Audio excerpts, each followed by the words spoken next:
Hello friend, मैं सुखदेव चौहान आपके अपने चैनल मैथ 1-2 में हार्दिक स्वागत करता हूँ। यानी फ्रेंड, सबसे पहले आप लोगों को होली की हार्दिक शुभकामनाएं। यानी कि जो आपका होली का त्यौहार है, यानी कि जो हिंदुओं का एक पवित्र त्यौहार माना जाता है, तो उसके लिए आप सभी लोगों को मेरी तरफ से हार्दिक शुभकामनाएं। दूसरी बात रहेगी कि आप लोग होली खेलिएगा तो आराम से खेलिएगा, कहीं झगड़ा वगड़ा मत कीजिएगा, क्योंकि अगर झगड़ा करने पर ज़्यादा क्या होता है, दिक्कत हो जाती है। दूसरी बात, जो बच्चे पढ़ने वाले हैं थोड़ा सा अपना होली खेले, लेकिन अपना वहाँ पे ध्यान थोड़ा सा कम आकर्षित करें और पढ़ाई पर ध्यान रखें, क्योंकि उनका जो पेपर होने वाला है 24 मार्च से पेपर स्टार्ट है। तो थोड़ा सा वहाँ पे भी अपना फोकस करें। मैं नहीं कर रहा हूँ कि त्यौहार मत मनाइएगा, त्यौहार भी मनाइए, लेकिन हिसाब से मनाइएगा कि कम से कम ऐसा ना हो कि 2 दिन पता ना चले कि हमने क्या किया। तो इसी को ध्यान रखिएगा। थोड़ा सा बात यह है कि अब और हो रही है, हिसाब से खेलिएगा। हाँ, तो मैं ज़्यादा बात ना करते हुए आज का मैं पहला सवाल लेकर चल रहा हूँ, जो आपकी स्क्रीन पर दिखाई देगा। हाँ, तो गाइस, आज का पहला सवाल है, यानी कि जो बोर्ड पेपर में कहीं ना कहीं एग्जाम ऐसे सवाल आपको देखने को मिलेंगे। तो फिलहाल मैं आज का मैं पहला सवाल स्टार्ट करता हूँ। दिया क्या आपका 1/x+1 प्लस 2/x+2 बराबर 4/x+4। करना आपको क्या है कि पहले इन दोनों को सॉल्व कीजिए। यानी कि जो इक्वल टू के इस साइड का है, जो ये वाला भाग है, इसको पहले सॉल्व करना हमको, ठीक है। तो मतलब क्या हुआ कि अब देखिए, पहले देखा जाता है कि हर बराबर है कि नहीं है। जब हर बराबर नहीं होता है तो अंश का गुणा किया जाता है।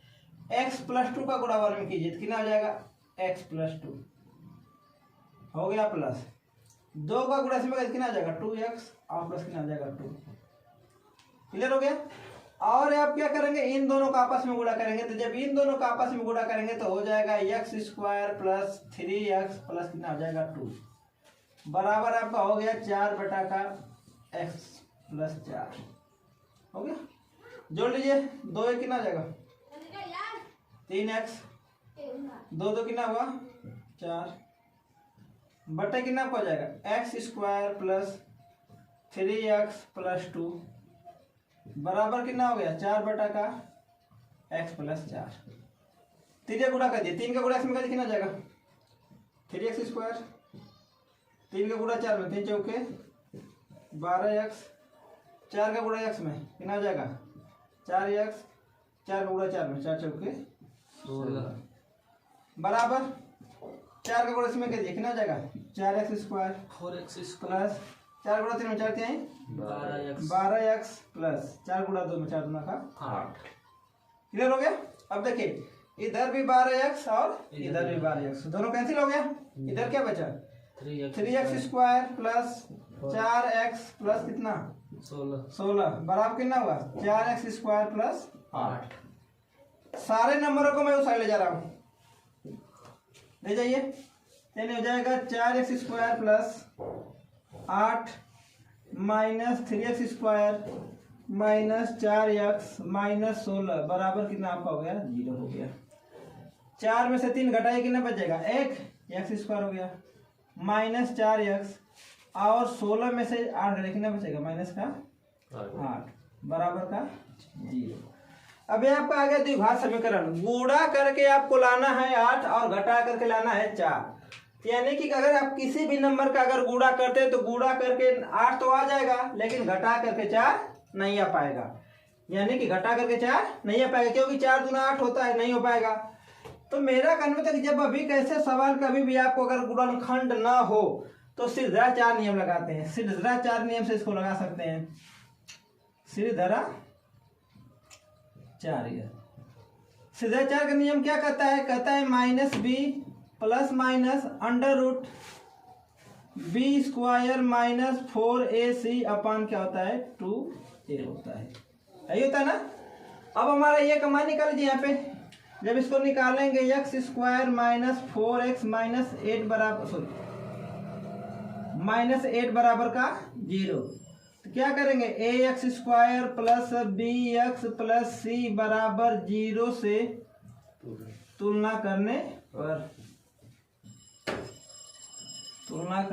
पर हो गया। a का मान क्या आ गया 1, b का मान कितना आ गया -4, और c का मान कितना आ गया -8। इस फॉर्मूले पर रख दीजिए, क्या हो जाएगा माइनस और -4 प्लस माइनस √b का स्क्वायर मतलब -4 का स्क्वायर -4 गुणे 1 गुणे -8 बटा पर कितना हो जाएगा 2 गुणा 1। माइनस क्या होता है प्लस, 4 प्लस माइनस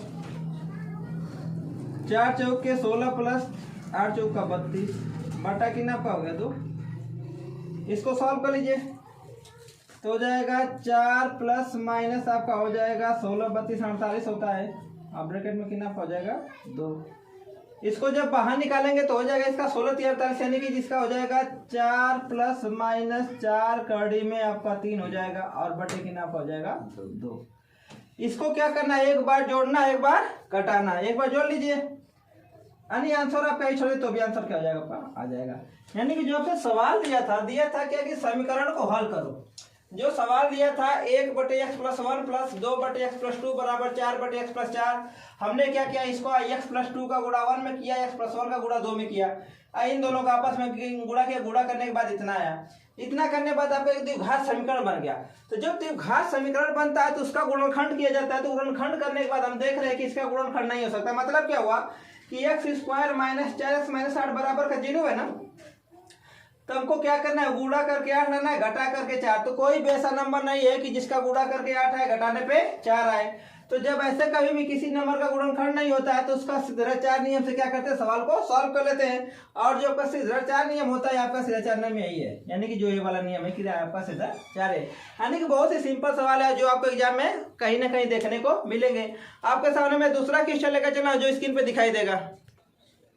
आपके सामने दूसरा सवाल है कि एक मोटर बोट, लेकिन सवाल बताने से पहले बता रहा हूं कि मोटर बोट वाला सवाल 100% बनेगा तो बनेगा। अगर आपको विश्वास ना होगा तो जब आपका पेपर हो जाएगा उसके बाद सर से बात कीजिएगा, सर जी नहीं आया था। ये लिख कर रख लो, 100% में 100% गारंटी देता हूं कि सवाल 100% बनेगा। ये बने चाहे कोई बने लेकिन बनेगा।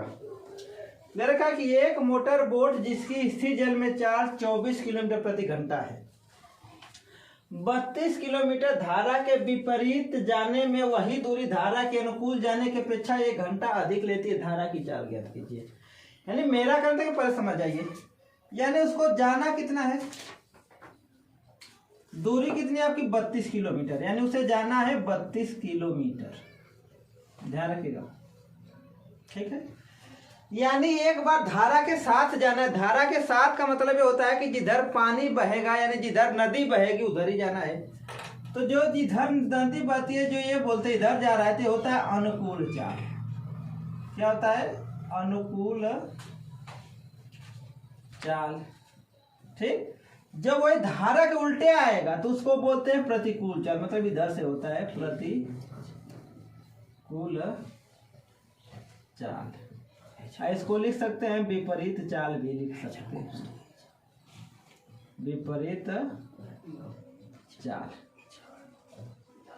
हो गया।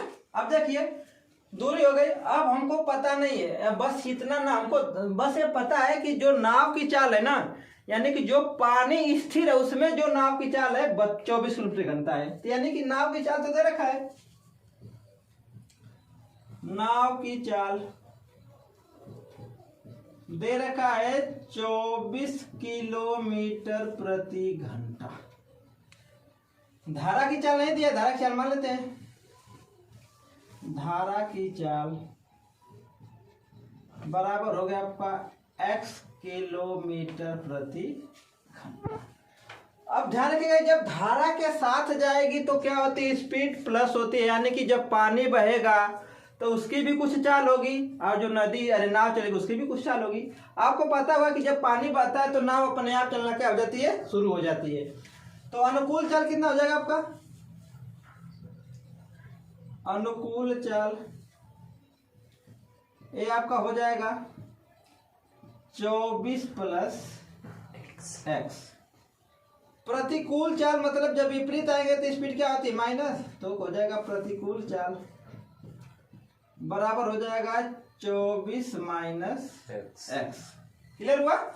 अब उसके बाद समय क्या होगा, अनुकूल चाल में समय आपको पता होगा समय बराबर होता है दूरी बटा का चाल, यानी 32 बटा का हो जाएगा 24 + x।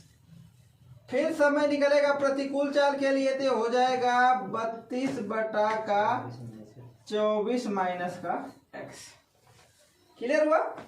अब इसको मैं सॉल्व करना स्टार्ट करता हूं तो हो जाएगा 32 बटा का 24 + x बराबर 32 बटा का 24 माइनस एक्स, और कह रहा है इससे 1 घंटा अधिक लगता है। अगर मैं आपसे कहूं कि मैं आपसे 1 साल बड़ा हूं, मैं यदि आपसे कहूं कि मैं आपसे 1 साल बड़ा हूं, यदि मेरी उम्र 21 साल आपकी 20 साल है, दोनों को बराबर करना है तो या तो मेरे में से 1 साल घटा दीजिए या तो अपने में 1 साल जोड़ दीजिए।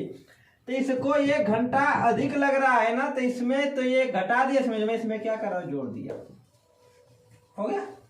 तो आपका हो जाएगा 32 बटा का 24 माइनस एक्स माइनस 32 बटा का 24 प्लस एक्स बराबर 1। यानी कि मतलब क्या हुआ कि दोनों के चालों में 1 घंटे का अंतर है।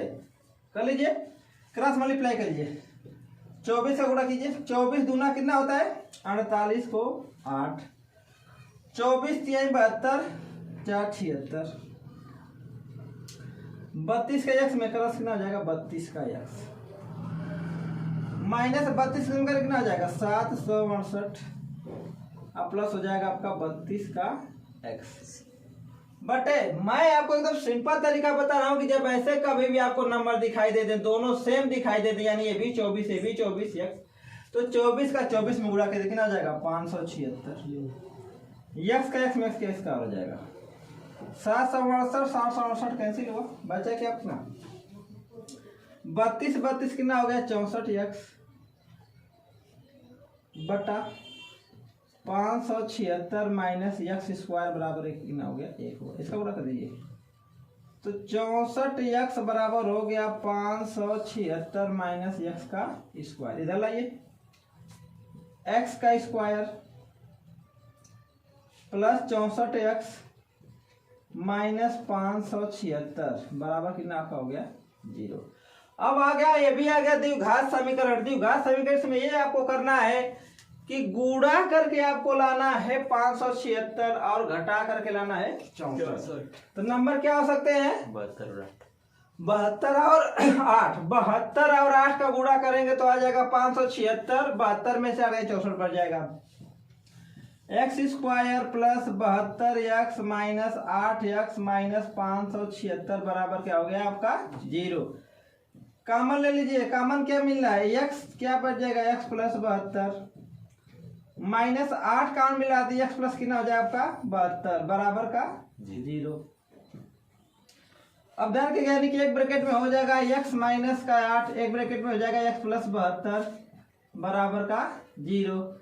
एक्स माइनस 8 बराबर आपका हो गया 0, एक्स बराबर कितना आपका हो गया 8।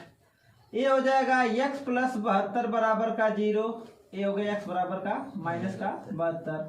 आप ध्यान रखिए कि जो चाल होती है कभी माइनस में नहीं आती। तो जो धारा की चाल हो गई कितनी हो गई 8 किलोमीटर प्रति घंटा। जो आपने धारा की चाल माना था, जो धारा की चाल निकल गया वो 8 किलोमीटर प्रति घंटा, यानी कि जो धारा है ये घंटा में लगभग 8 किलोमीटर दूरी कवर करेगी। यानी जो सवाल आपसे पूछा था कि एक मोटर बोट जिसकी स्थिर जल में चाल 24 किलोमीटर प्रति घंटा है, 32 किमी धारा के विपरीत जाने में वही दूरी धारा के अनुकूल जाने की अपेक्षा 1 घंटा अधिक लेती है, धारा की चाल ज्ञात कीजिए। यानी मेरा कहने मतलब हुआ कि हमको मान लीजिए 32 किलोमीटर जाना है और 32 किलोमीटर ही वापस आना है। नाव की चाल दे रखा था 24 किलोमीटर प्रति घंटा, धारा की चाल 1 किलोमीटर प्रति घंटा, अनुकूल चाल स्पीड माइन प्लस हो जाएगी, प्रतिकूल चाल हो गया, समय बराबर आपका होता है दूरी बटा 4, फिर समय दूरी बटे 4। यानी जो आपका सवाल सॉल्व हो गया, तो जो धारा का चाल पूछा था धारा की चाल कितना हो गया 8 किलोमीटर प्रति घंटा हो गया। आपके सामने में अगला क्वेश्चन लेकर चला जाओ कि स्क्रीन पे दिखाई देगा। आपके सामने अगला सवाल दिया है, दिया क्या है कि दो संख्याओं का अंतर 2 है तथा उनके वर्गों का योग 34 है, तो वे संख्याएं क्या होंगी। यानी दिया कोई दो संख्या है, यानी कि दो संख्याओं का अंतर क्या है 2 तथा उनके वर्गों का योग 34 है, वे संख्याएं ज्ञात कीजिए। ये सवाल दो तरीके से लग सकता है, आपके ऊपर जो भी डिपेंड करता है। तो मैं आपको सिंपल तरीका बता रहा हूँ, दोनों तरीका सिंपल ही होता है, जैसा चाहे वैसे लगा सकते हैं। मैं माना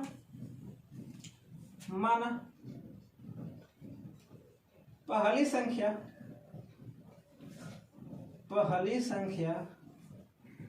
x तथा दूसरी संख्या क्या मान लिया y, हो गया। यानी आपकी पहली संख्या x हो गई, दूसरी संख्या क्या हो गई, y हो गई। फिर कह रहा है कि दोनों संख्याओं का अंतर कितना आपका है, अंतर आपका क्या हो जाएगा, यही ना होगा, यानी कि x minus y equal to क्या हो गया आपका, क्लियर हुआ। यानी कि x माइनस वाई बराबर 2, या इसको लिख सकते हैं x बराबर 2 प्लस वाई। समीकरण नंबर क्या आ गया आपका, फर्स्ट आ गया, क्लियर हुआ। फिर कह रहा है उनके वर्गों का योग 34 है, यानी कि इनका जो वर्ग है, यानी कि पहली संख्या का वर्ग प्लस दूसरी संख्या का वर्ग कितना हो गया, 34 हो गया। और ये आ गया समीकरण नंबर 2 हो गया, क्लियर हुआ। अब आपको करना क्या है कि यहाँ पे आपने x का मान निकाल रखा है, तो आप रख सकते हैं समीकरण 2 में x का मान रखने पर,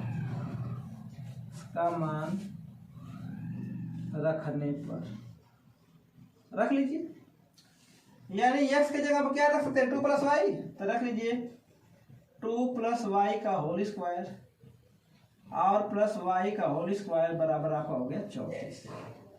अब आपको पता होगा कि a प्लस बी का होल स्क्वायर बन रहा है, तो a प्लस बी का होल स्क्वायर क्या होता है, a का स्क्वायर प्लस बी का स्क्वायर प्लस 2ab, कितना आ जाएगा 4y, और प्लस कितना आ जाएगा वाई स्क्वायर माइनस 34 बराबर क्या हो गया आपका 0। वाई वाई कितना हो जाएगा, 2y square plus 4y minus 34 में 4 कितना बचेगा 30 बराबर का 0। 2 से डिवाइड कर दीजिए, कितना हो जाएगा y square plus 2y minus का 15 बराबर क्या होगा आपका 0। यानी ये भी आपका बन गया द्विघात समीकरण। तो जो द्विघात समीकरण बन रहा है, तो इसमें करना क्या है, गुणा करके 15 लाना है, घटा करके 2 लाना है। क्यों घटा करके 2 लाना है, क्योंकि यहाँ पे क्या है माइनस है। तो आपको पता होगा कि 5 तिहाई 15 होता है, और 5 में से 3 घटाएंगे तो 2 बच जाएगा। Y square plus 5y minus 3y minus 15 बराबर का 0।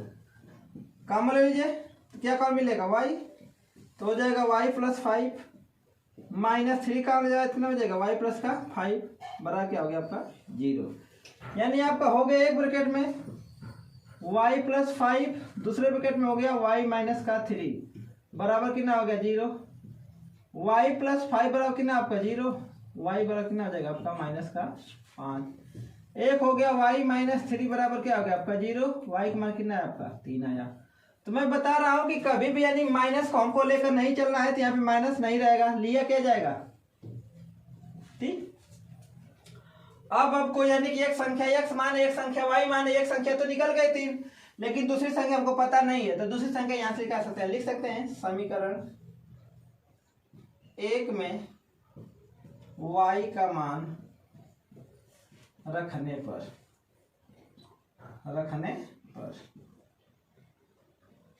रख दीजिए, x बराबर कितना हो जाएगा 2 प्लस 3, x का मान कितना है 5। यानी आपसे जो संख्याएं पूछा था कि दो संख्याओं का अंतर 2 है तथा उनके वर्गों का योग 34 है, देख लीजिए। यानी कि 5 में से 3 घटाएंगे तो 2 तो बचेगा, यानी पहला तो फॉलो किया। दोनों के वर्गों का योग पूछा था, यानी कि 5 का स्क्वायर प्लस 3 का स्क्वायर, 5 5 25 प्लस 3 3 का 9, जोड़े कितना हो जाएगा 34। यानी कि जो हमारा आंसर दिया था, आंसर क्या है राइट है। यानी कि जो वे दो संख्याएं पूछा था, वे संख्याएं 5 और क्या है आपकी 3 है। यानी कि 5 और 3 का अंतर 2 हो जाएगा, और 5 और 3 का स्क्वायर करके जोड़ेंगे तो 34 हो जाएगा। फ्रेंड, आपके सामने मैं आज का आखिरी क्वेश्चन लेकर चल रहा हूं, जो आपको स्क्रीन पर दिखाई देगा।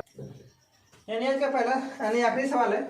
मैं आपसे पहले बता दें क्या ये लास्ट सवाल होगा, तो मैं आपसे आगे बढ़ने से पहले, सवाल लगाने से पहले आपसे रिक्वेस्ट है कि यदि हमारे चैनल पे आप नए तो चैनल को सब्सक्राइब करें, वीडियो को लाइक करें और कमेंट करके बताएं वीडियो आपको कैसी लगी और आपको किस टॉपिक पे वीडियो चाहिए। यानी फ्रेंड, यदि मैं आपका हेल्प कर रहा हूँ तो आप मेरा सपोर्ट कीजिए। बस करना क्या है कि जब आपको सब्सक्राइब बढ़ाइए, मेरा भी कुछ वहाँ से बेनिफिट होगा। तो फ्रेंड, आज का लास्ट क्वेश्चन लेकर चलो, जो आपके स्क्रीन पे दिखाई दे रहा है। देख क्या रहा है, एक लंबवृत्तीय बेलन का संपूर्ण पृष्ठ 6160 सेंटीमीटर स्क्वायर है। यदि बेलन की ऊंचाई उसके आधार की 4 गुनी है, सॉरी आधार की 4 गुनी है, तो बेलन के आधार की त्रिज्या क्या होगी। यानी मेरे कहने मतलब ये हुआ, हमको कुछ पता नहीं है लेकिन कुछ दे रखा है, तो माना बेलन की त्रिज्या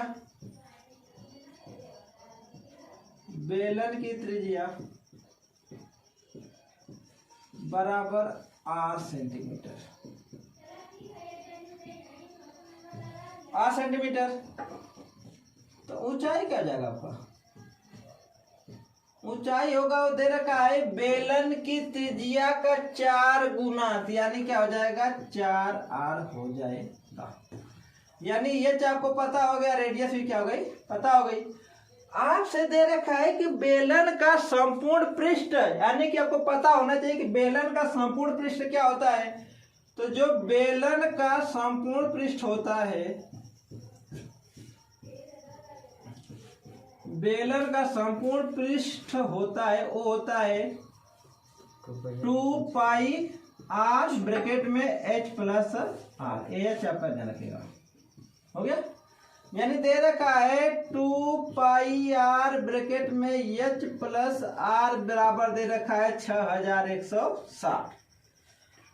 पाई का मान रखिए, 2 गुणे पाई का मान होता है 22/7, r का मान हमको पता नहीं है। h का मान कितना है 4r, तो मैं रख लिया 4r प्लस r बराबर कितना हो गया 6160 हो गया। 2 गुणे 22/7 गुणे r 4r यानी कितना हो जाएगा 5r बराबर 6160 हो गया। चलिए मैं काट देता, छोटा कर लेता उसको। 2 तिहाई 6, 2 जो 2 8 16 को 0, ये 22 से कट जाएगा, 22 से कम 22 और 22 चौका 88, 140 हो गया। आपका बचा क्या 5r गुणे r बराबर 140 गुणे बचा 7, 5 से भाग दे दीजिए, कितना हो जाएगा 5 दूना 10, 5 बटे 40। r का r में गुणा करेंगे तो हो जाएगा r स्क्वायर बराबर 28 गुणा का 7। ब्रेक करेंगे 28 को तो r स्क्वायर बराबर कितना हो जाएगा 2 गुणे 2 गुणे 7 गुणे 7। यानी मेरा कहने मतलब कि जो 28 है उसका गुणनखंड वाला ये 7 पहले से पता है, 2 का जोड़ा मिलाना है तो कितना हो जाएगा 2 गुणा का 7। आर का मान कितना आया 14 सेंटीमीटर। यानी गाइस जो आपसे सवाल पूछा था बहुत सिंपल सवाल था, बस आपको समझने में फर्क हो जाता है। दिया क्या है कि एक लंबवृत्तीय बेलन का संपूर्ण पृष्ठ 6160 सेंटीमीटर स्क्वायर है। यदि बेलन की ऊंचाई उसके आधार की 4 गुनी है तो बेलन के आधार की त्रिज्या क्या होगी। तो हमने क्या किया, माना बेलन के आधार की त्रिज्या बराबर 8 सेंटीमीटर, ऊंचाई बराबर हो गया 4, क्योंकि त्रिज्या का क्या है 4 गुना, 4 हो गया। तो बेलन का जो संपूर्ण पृष्ठ होता है वो होता क्या है 2 पाई r ब्रैकेट में h प्लस r। हमने क्या किया 2 पाई r ब्रैकेट में h प्लस r बराबर 6160 रख दिया। 2 गुणे पाई का मान 22/7, r का मान पता नहीं, h का मान पता है 4r गुणे, यानी कि सॉल्व कर दिया। तो जो आपसे पूछा था कि बेलन के आधार की त्रिज्या कितनी हो गई 14 सेंटीमीटर हो गई। यानी गाइस बता रहा हूँ कि ध्यान रखें कि जो आपको बोर्ड पेपर होने वाले हैं कहीं ना कहीं आपको एग्जाम में पूछेंगे, चाहे कहीं कोई बोर्ड पेपर हो 100% पूछेगा।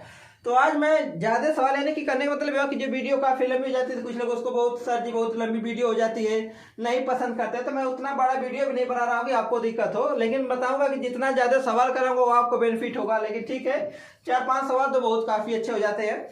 तो फ्रेंड गाइस मैं आगे नहीं बढ़ाऊंगा, बस आज के अलर्ट सवाल है। आगे बढ़ने से पहले आपसे रिक्वेस्ट है कि यदि आप हमारे चैनल पे नए हैं तो चैनल को सब्सक्राइब करें, वीडियो को लाइक करें और कमेंट करके बताएं आपको कैसे वीडियो कैसे लग रही है। बस आज के लिए इतना ही, फिर मैं आपको मिलता हूँ अगली वीडियो में, तब तक के लिए जय हिंद जय भारत।